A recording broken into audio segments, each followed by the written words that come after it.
Hey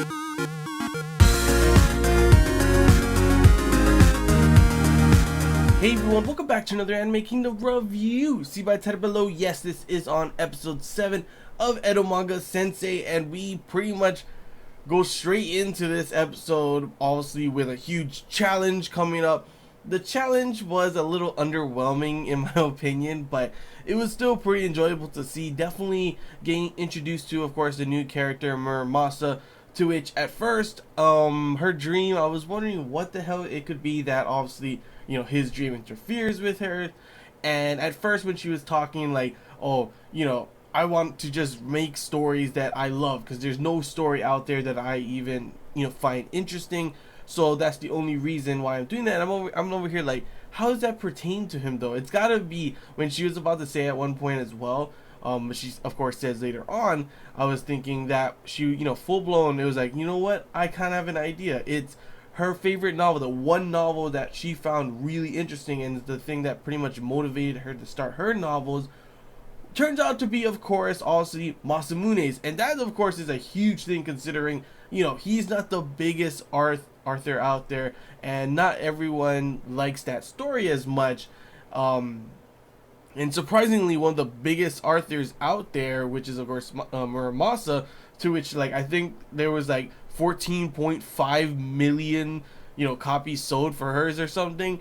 And it was so funny to see Elf full on like what? Because obviously before that point, she's like, if there's a million, you know, copy difference, then you pretty much can say whatever you want. And Elf did not expect that at all. From, I think Elf was like 2 million or something she sold.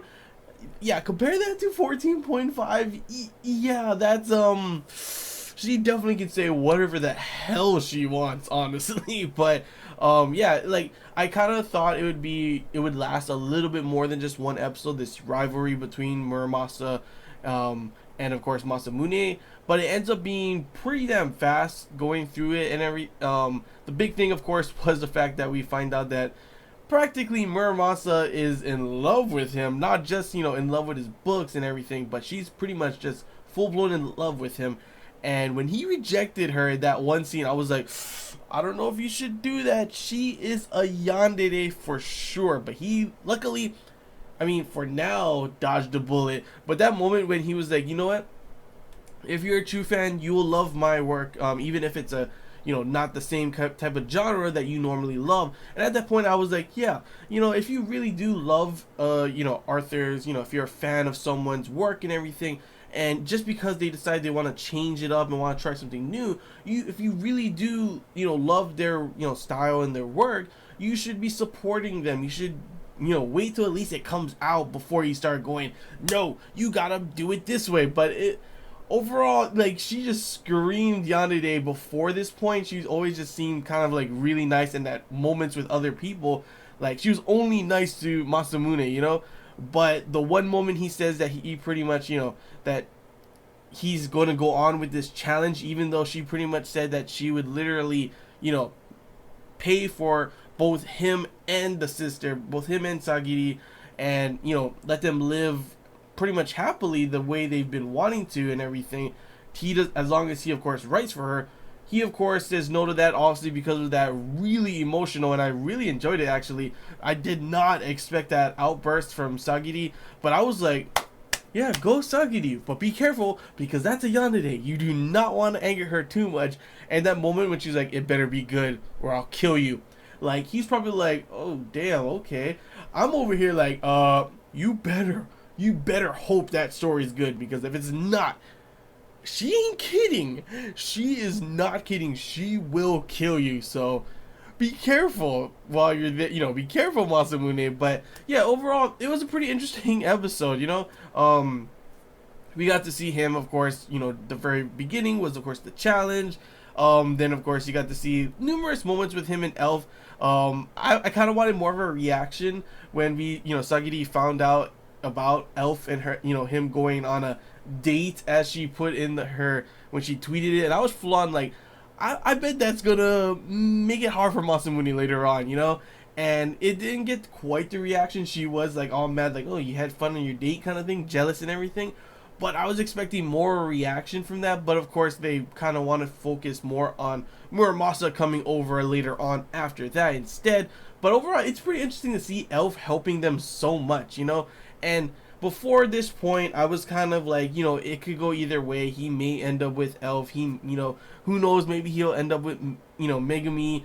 Maybe this new girl, not really too sure because we didn't get to see as much until finally this episode. We saw a lot of her, and at first, yeah, that's how Yandere's are. At first, she seems, oh, okay. I mean, besides the whole encounter with, you know, her pretty much challenging him and destroying his dreams, but her coming along like, ooh, I'm in a schoolgirl outfit because, you know, I heard, you know, guys like that kind of thing. And I'm like, oh, I can't disagree with that. I can't disagree with that, honestly. But she seems really nice to him throughout the whole thing. Of course, she gets really mad and kind of like changes personality when you look at Elf. And that was kind of the first hints. I'm like, I don't know about her personality. Maybe she just doesn't like Elf, which I can see that because of, you know, their personalities definitely clash, and I can definitely see people not liking Elf when they first meet her. I mean, I didn't even like her when they first introduced her, but of course I do like her character a lot more now, but I can see why she would be like that to Elf, so I kind of was like, you know what, maybe not, you know, maybe she's not a Yandere.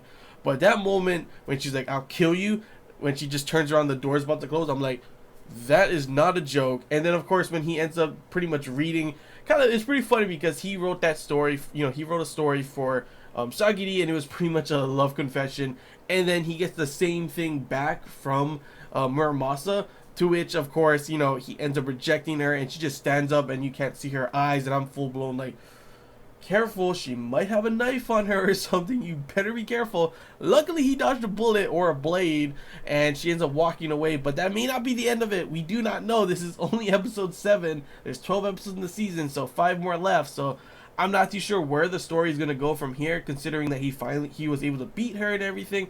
So I'm guessing from here on out it's going to be kind of a harem style in a way, but I don't know, because it just feels like Sagiri pretty much is the winner, hands down, no doubt about it already, just by the fact that, sure, he's got that motive that he's been saying, you know, that he just wants to be a good big brother to her and everything like that, but the way he always chooses her, obviously, and obviously she does love him, and she's pretty much stating it and everything, I just feel like there's no one that can really compete, even though I do like the other characters as well, you know? It's just, with Elf, it kind of seems like she's not really trying, like, to win him over as much, really.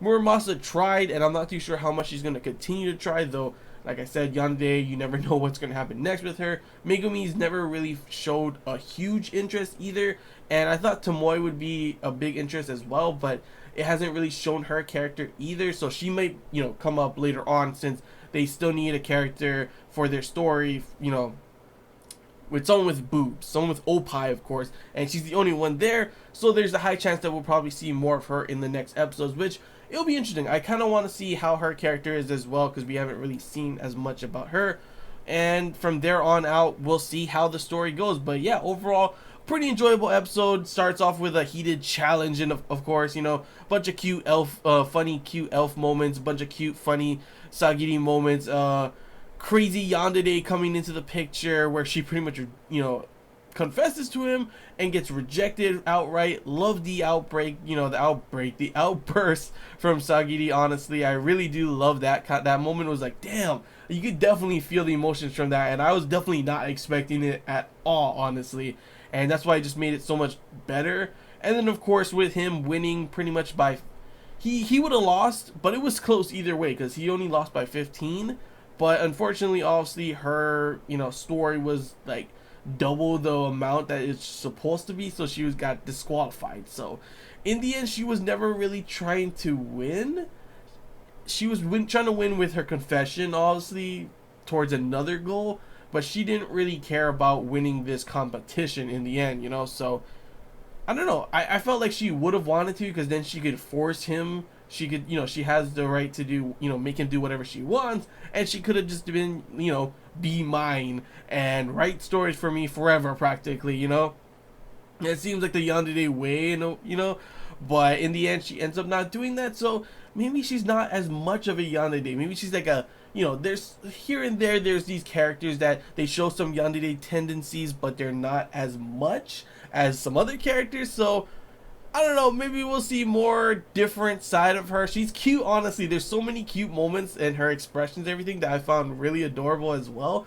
But then there's those moments that are like, oh no, you gotta be really careful around her, you know? But yeah, overall, pretty enjoyable episode. Cannot wait to see what's gonna be coming up in these next episodes now that pretty much they've introduced all the characters. Now it's really just a matter of, in my opinion, it's gonna be him trying to write his story and everything, and the girls trying to compete for his love, which of course in the end, in my opinion, is probably going to end up being with Sagiri. Even if I like the other characters as well, it just, that seems like how it's going to be. But who the hell knows, honestly? You never know, especially with this Arthur. I know a lot of people will definitely agree on that, considering a lot of people did not expect the way Orimo ended up ending, for sure. And I know that's a big reason why a lot of people don't like this series, is because of that series. But you can't, you know, just because of a past series didn't go the way you wanted, doesn't mean you should hate on another series just because it's written by the same person. No, if he ends up doing like a huge thing that a lot of people end up hating as well again, then okay, that makes sense. You know, I can definitely see it. But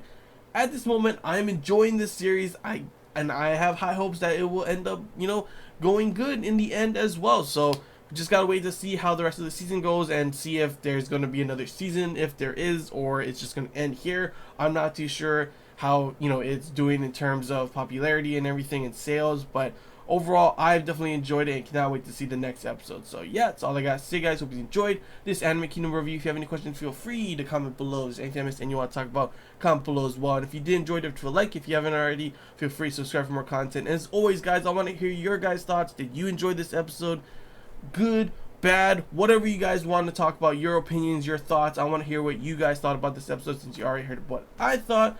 And as always, you know, have a little discussion. It's always interesting to see what you guys thought, if it's the same or not as me. And yeah, that's all I gotta say, guys. So till next time, see ya.